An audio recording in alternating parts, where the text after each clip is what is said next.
And this is a very, very well-known motto and teaching in Or Emunah. Okay? Hashem never stops giving. Only the idea is that as a giver, you also need a receiver. So the question is, do we stop taking? Do we stop receiving?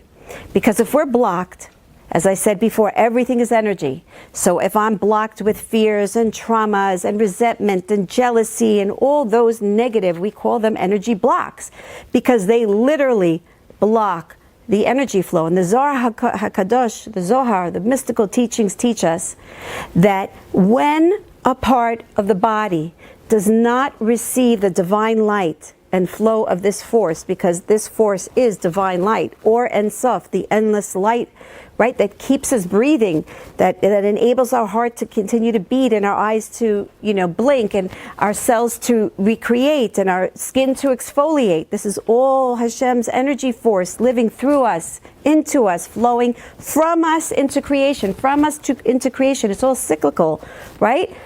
So we understand the Zohar HaKadosh says, in the event that we hold on that container, imagine how much water can you put into a container if it's packed with negative energy.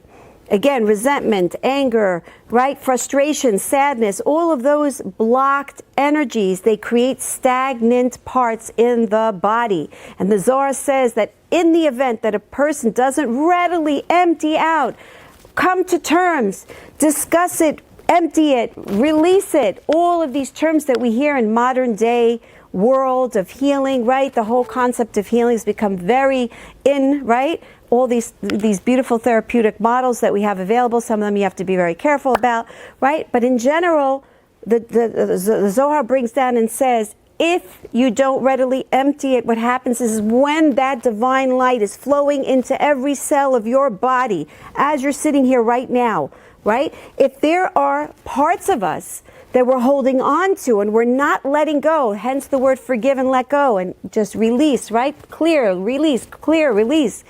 If you don't release it, then it blocks the divine flow from coming into parts of the body. And the Zohar says that the minute that that this light doesn't enter into the necessary organs, parts of the body, the blood flow, right? The glands, all of our organs and glands and structure of our body, the anatomy of the body, in the event that this light doesn't hit those places, it begins to dry, wither, and eventually die.